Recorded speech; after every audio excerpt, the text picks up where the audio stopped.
Welcome back to the channel. It's almost Christmas, and what better way to celebrate than to try to center a div in HTML. This is actually the hardest thing the developer needs to do. Nobody knows how to do that, but we will try to figure it out in this video. So to make things a little bit easier, I've prepared a setup where we have an outer and an inner div, as you can see it on the screen.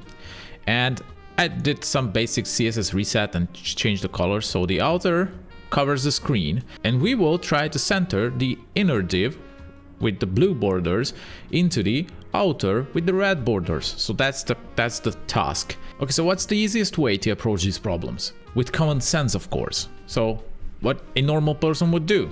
Let's try maybe setting a margin and see if that helps. And as you can see already, the horizontal centering is okay, but we also wanna, center it vertically, and that's a little bit problematic. What if we try to fiddle with the margins first and see if that helps? We know that the outer width is 100% of the window width and the window height, so we can maybe use that to our advantage here and maybe set the top margin according to that. So let's maybe try and set it to the half of the window height, right? And set the rest of it to auto. Will that work?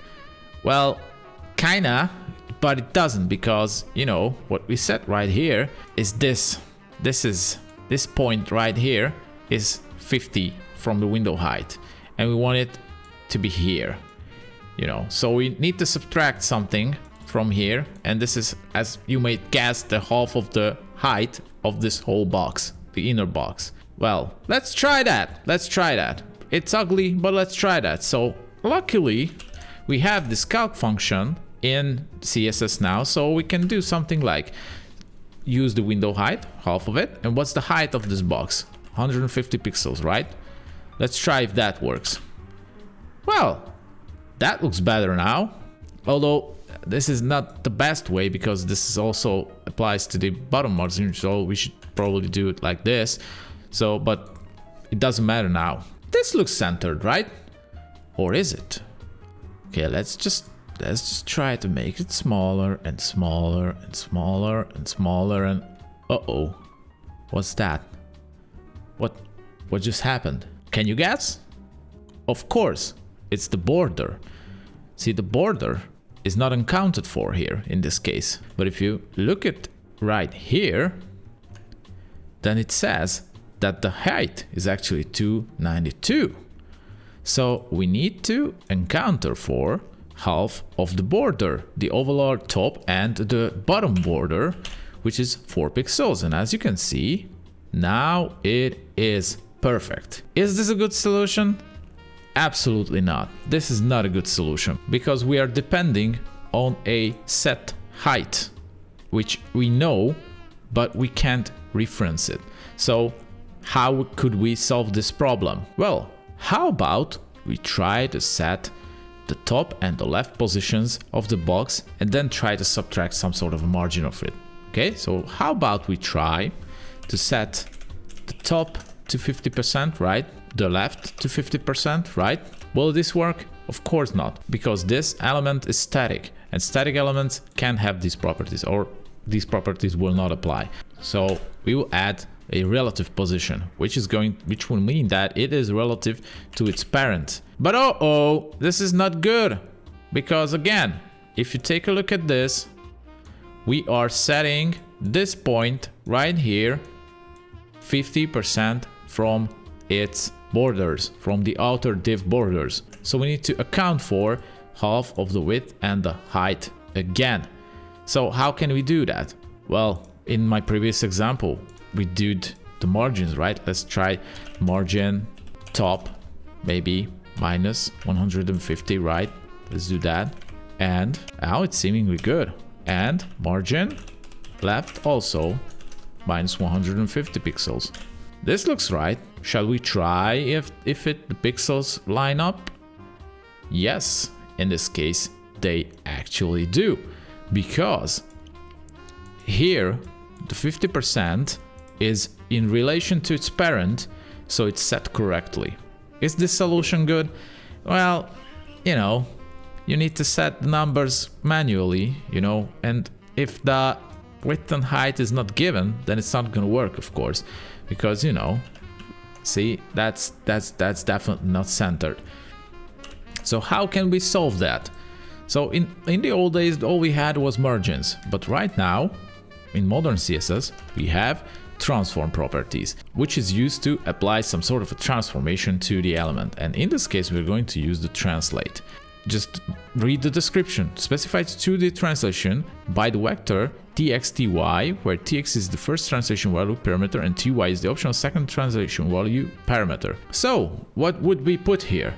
Well, obviously, we want to translate it in the negative direction from the left and the negative direction from the top. So let's say it's 50%. Will that work? Sort of, but I need to specify the second parameter, the y as well. See, and we are in relative coordinates. So doesn't matter if I change the width or the height, it's still going to work. And if we do the test, it seems to be pixel perfect, as far as we can tell. Is this a good solution? I think so. Yeah, I would recommend using this solution. This is sort of modern one, but the downside is that you have to use the relative position. If I remove this, well, of course, it's not gonna work. Is there a different way? Well, yes. We already discovered multiple ways to center a div, and so far, this seems to be the best one because, you know, you don't need to use exact numbers. Okay, so but what's a different way to do this? Well, in this case, instead of changing the child element, the in, we will try to do something with the out one. And by that, I mean, we are going to use a flex layout. And in this flex box, we can actually specify justification and the alignment of the element. Justify content aligns flex items along the main axis of the current line of the flex container. So this is the horizontal alignment, and we can say center. Okay, let me save it. And oh, it is the same as we did with the margin, right? And also the alignment, which is also center, and this should resolve the vertical alignment, as you can see. And if we do the test, this looks also pixel perfect. So this is great. Is this a good solution? It is also as well, but you know, every solution is situational, because if you have multiple elements here, then the flex box is going to be a little bit problematic, you know, but if there's only a single element, this could very well work. This is a solution, okay? And interestingly, you know, when now I remove the width and the height, oh, how neat. It's shrunk, it's small. The size of the inner element is only as big as the content, you know, the margins are automatically adjusted. So if you want this behavior, then using a flexbox is the solution, because the other solutions, that wouldn't be the case. It will look something like this, and that's probably not what you want. So if you want it to adjust itself, then use the flex, right? And you can adjust this behavior as you want, because there are a lot more properties, but you can of course research that. Okay then, is this all we can do? Of course not, there's more. What if we want to have this fixed to the screen? I mean, position fixed. Will that work with the flex container? Yes, of course. Interestingly, that works because, as you can see, when I'm changing the width, changing the height, the item stays in the center. But what if we don't want to use the flex container? What happens then? Well, we're back in base 0. We need to do the trickies. And what was the solution? We said that we say top 50, right? Left 50, right? Apply the transformation, right? With the translate -50 and -50%, and it is centered. So if we don't have an outer container, or we don't want to set it to flex, we can still use transformation trick. Is this the final way? Of course not. What were you thinking? What if your boss tells you, well, dude, I want to have this blue like covering almost all of the screen. Well, you just do, right? Just set the width and the height, right? You would say width like what, 90%, right? Height, as again 90%, and well, it kind of looks bad, but it almost covers everything. It kind of solves the problem. But what if he says he wants equal distances from every single side? Because right now, when I change the height, change the width, these values change. You could do like some sort of a calculation magic function here that will do that for you, but there's just much simpler way to do that, and you're gonna be amazed by it. So how about we ditch everything, ditch the width, ditch the height, ditch the transformation, and we're just gonna focus on top left and bottom and right. So how about I say I want it 5% from the top, 5% from the left, 5% from the right, and 5% from the bottom. Oh, and also don't forget position fixed. It almost looks the same, right? Because I did exactly the same thing, but see, we're not using any transformation. So how can I make this distance a fixed one? Well, of course I can use pixels, right? I can just say 20 pixels, right? And I can do that with every single value.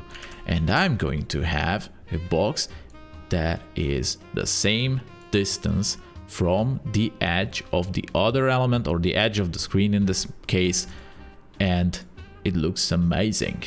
So here you go. If you want to cover almost all of the screen, you can do that. So a common trick to do that is just use 0 everywhere, and the blue box is just going to cover the screen in every single case. And what is this good for? Well, maybe you can use it to a model container or something like that. It's up to you. It's not my job. Is this the final way to center a div? Well, I don't know. There's probably more tricks using grids, using tables, table cells, whatever.